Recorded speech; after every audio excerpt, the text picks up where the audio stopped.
지난 3월 한 여성이 자신이 겪은 성추행 사건의 판결문을 SNS에 올립니다.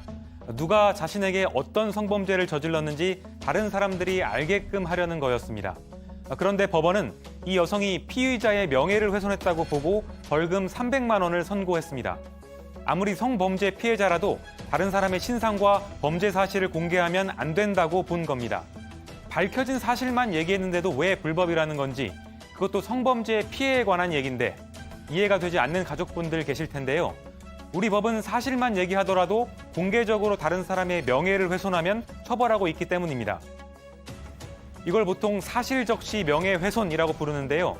쉽게 얘기하면 사실이든 아니든 다른 사람의 명예를 훼손하면 다 처벌받을 수 있다는 얘기입니다. 그럼 여기서 궁금증이 하나 생기는데요. 내가 시술을 받은 병원의 실력이 좋지 않았다든지, 최근 다녀온 음식점 직원들이 참 불친절했다든지 이런 내용을 인터넷에 올린다면 처벌을 받게 될까요? 오늘 엑스파일에서는 사실적시 명예훼손의 구체적 적용 기준에 대해서 알아보겠습니다.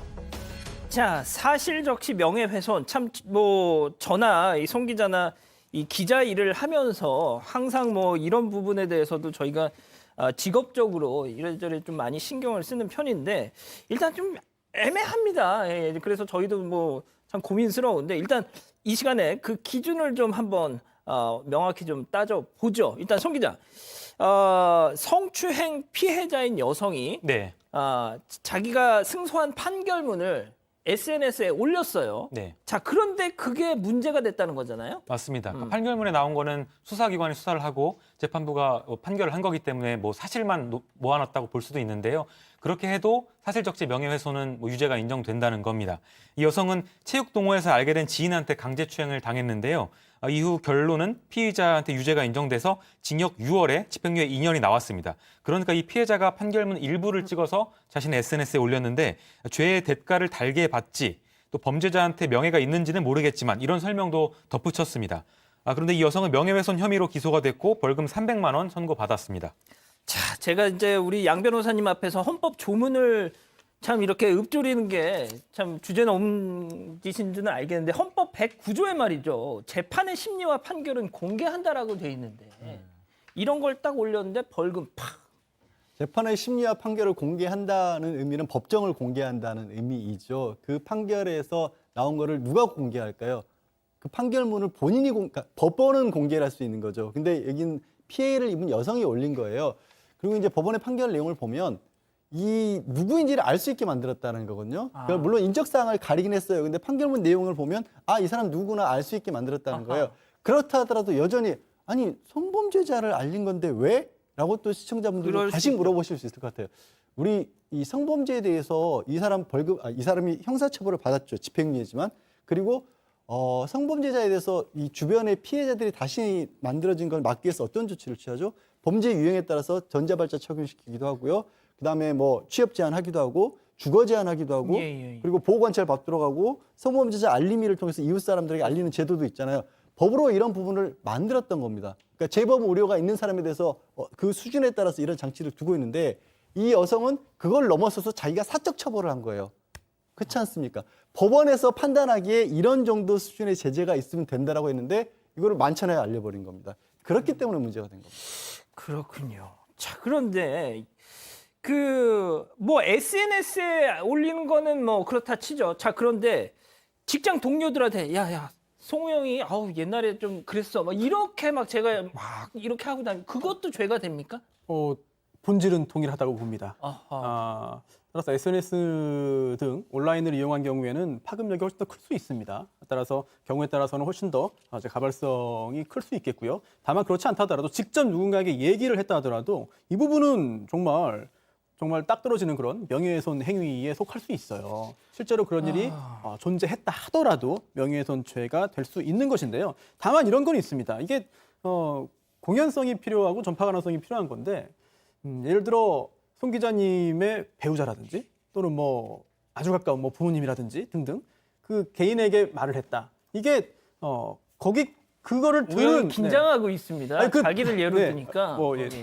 죄송합니다. 전 죄가 없습니다. 네네네.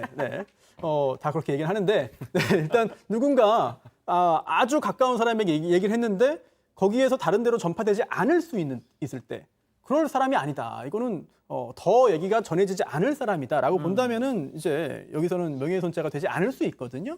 뭐 그런 예를 든 건데 그런 경우를 제외한 대부분의 경우에 직장 동료에게 얘기한 거는 명예훼손죄가 될 수 있어요. 조심해야죠.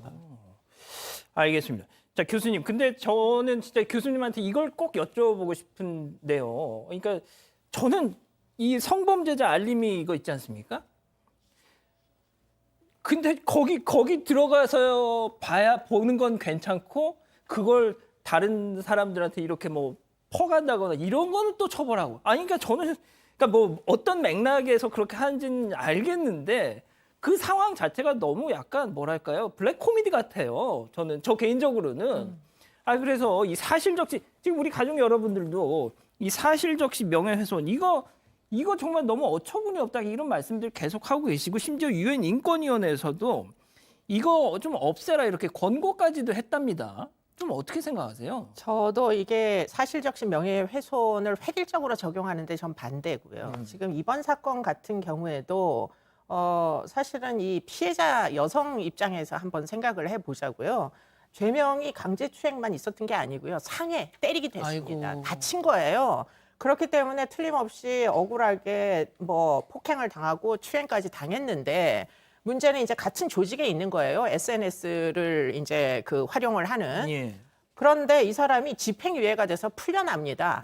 그러면 그 같이 공동체에 있는 사람들은 풀려났기 때문에 이 사람은 뭔가 잘못이 있었다고 여자는 주장을 하는데 사실은 무슨 구속도 안 되고 그냥 집행유예돼서 다 풀려나 버리니까 뭐 아마 틀림없이 조직으로 돌아갔을 때 자기는 이렇게 풀려났음을 계속 얘기하면서 이 여성에 대한 뭐 따돌림이나 2차 가해 행위 같은 거를 했을 개연성이 굉장히 높죠.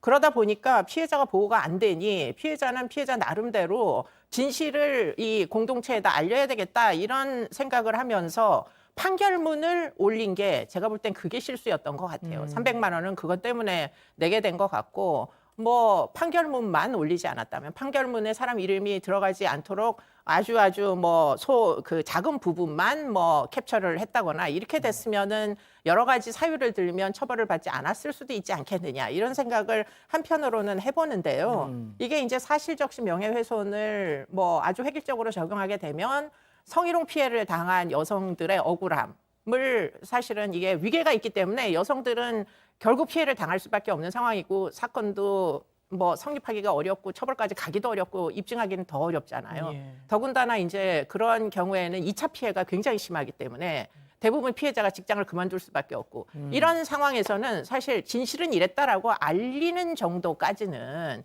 그거는 용인이 돼야 되는 거 아닌가 이런 생각을 갖게 됩니다. 그렇군요. 자, 손 기자, 그러면은 약간 좀 뭐 이렇게 방향을 좀 바꿔서 어느 식당을 갔는데 너무 맛이 없더라. 예. 이런 거 막 올리는 거. 네. 어. 그런 게 좀 궁금한데요. 뭐 병원이 너무 별로였다든가 식당이 너무 별로다. 이런 것도 명예훼손이 되냐 궁금한데 원칙적으로는 명예훼손이 될 수가 있습니다. 그래요? 근데 구체적으로 따져보면은 뭐 실제로 처벌까지 이어지지 않을 거라는 얘기들이 많은데요. 크게 보면 기준이 두 가지가 있습니다. 중요한 게 첫 번째는 이게 진짜로 명예가 훼손됐냐 이런 건데요. 그냥 욕을 한다고 다 명예가 훼손됐다고 보지는 않고 있고요. 두 번째는 그게 공익적 목적이 있냐 아니냐 이런 걸 따지는데요. 실제로 네이버 후기나 SNS에 뭐 음식 맛이 진짜 별로였다 이런 후기를 남기는 것은 그 다른 사람들이 뭐 크게 관심을 갖지 않기도 하고 또 뭐 수십 개, 수백 개 중에 한 개라서 실질적으로 명예가 훼손됐다고 보지는 않을 가능성이 크다. 이런 얘기들이 법조계에서도 많습니다. 실제로 그런 사례도 있는데요. 올해 2월에 그 차범근 축구교실에서 전직 코치를 상대로 명예훼손 소송을 냈었는데 이 코치는 그만둔 다음에 직원들 처우를 제대로 해주지 않고 있었다. 그리고 정말 뭐 역겨운 짓거리를 했다. 이런 류의 글을 SNS에 올렸었는데 이게 법원은 이렇게 판단했습니다. 거친 표현을 사용했지만 사회적 평가를 저해할 정도로 비방한 거나 명예훼손에 해당하지 않는다. 이렇게 봤습니다. 자, 일단 뭐 맛 평가 같은 경우는 뭐 주관적인 뭐 그런 거니까 조금 그럴 수도 있긴 하겠어요. 자, 손 변호사님, 그런데 요즘 그 학폭 있잖아요. 학폭, 연예인들, 뭐 방송인들. 그거 실제 그러니까 뭐 이 무고인 경우 제하고 실제 있었던 경우를 딱 얘기하는 거. 이거는 어떻게 되죠? 일단 좀 단계를 나눠서 봐야 될 텐데요. 누구에 대한 어떠한 이야기든지 간에 명예를 훼손할 만한 내용이면 명예훼손의 구성 요건을 충족합니다. 따라서 범죄인 것이죠. 하지만 그 다음 단계가 있어요. 바로 그 위법성 조각 가능성인데, 즉 진실한 사실을 얘기한 거고 또 오로지 공공의 이익에 관한 때, 그 경우에는 위법성이 없기 때문에 처벌을 하지 않습니다. 범죄가 아닙니다.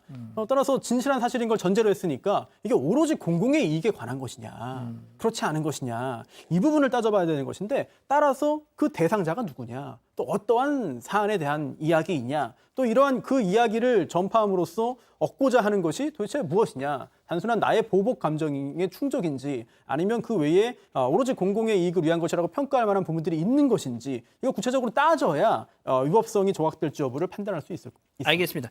자, 교수님, 네. 뭐 앞서 그 어떤 여성을 상대로 한 범죄 이런 부분에서는 조금 뭐 좀 예외를 뒀습니다. 예, 그 네. 부분에 대해서 짧게 뭐 더 보충해주고 싶은 뭐 말씀. 지금 그런 이제 여러 가지 이유 때문에 피해자들의 이 안타까운 부분을 무조건 명예훼손했다고 처벌할 수가 없잖아요. 그렇기 때문에 국회에서 사실적시 명예훼손을 폐지하는 내용의 정보통신망법 개정안이 지금 발의가 된 상태라고 합니다. 그런데 뭐 이게 쉽게 통과될 것 같지는 않으나 어쨌든 상당 부분 좀 적용의 범위를 좀 축소를 하는 노력들을 해야 될 필요는 있을 걸로 보입니다. 알겠습니다.